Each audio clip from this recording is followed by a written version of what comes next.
Skyrock pour les militaires. Les armées françaises ont été actives aux Antilles et en Guyane la semaine dernière. En Guyane, les armées continuent leur mission de soutien à la population en réponse à la sécheresse qui frappe actuellement l'ouest guyanais.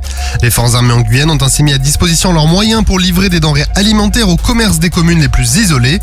Ainsi, les avions CASA ont acheminé du carburant, du gaz ainsi que des produits alimentaires.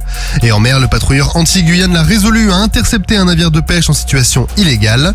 Du côté des Antilles, et à l'occasion de la mission de lutte contre le narcotrafic Caribe Royal, la frégate de surveillance Ventose a mené une séquence de coopération avec la République dominicaine. L'équipe de visite a ainsi conduit plusieurs exercices à bord.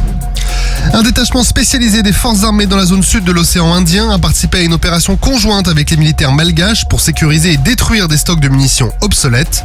4 experts NEDEX pour neutralisation, enlèvement et destruction des explosifs, accompagnés d'un médecin, d'un infirmier et de 2 personnels de soutien, ont collaboré avec une vingtaine d'artificiers malgaches dans la banlieue de Tananarive. L'opération a consisté en la destruction de missiles obsolètes qui a permis aux forces des 2 nations d'échanger leur savoir-faire technique en la matière.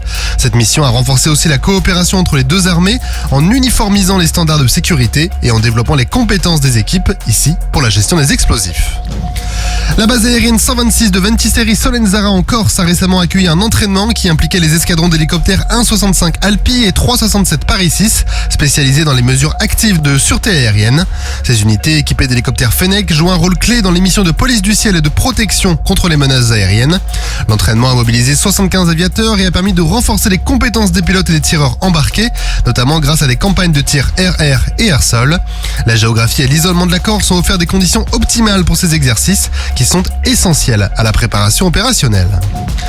Et le porte-hélicoptère amphibie Mistral est rentré à Toulon il y a peu après plusieurs mois de déploiement en Méditerranée orientale.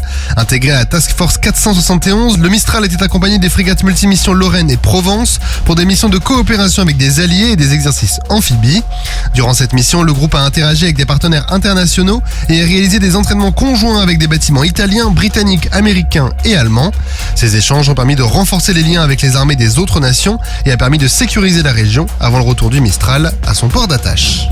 Sur terre, sur mer, comme dans les airs. Skyrock PLM, en équipe avec Uneo, la mutuelle des forces armées.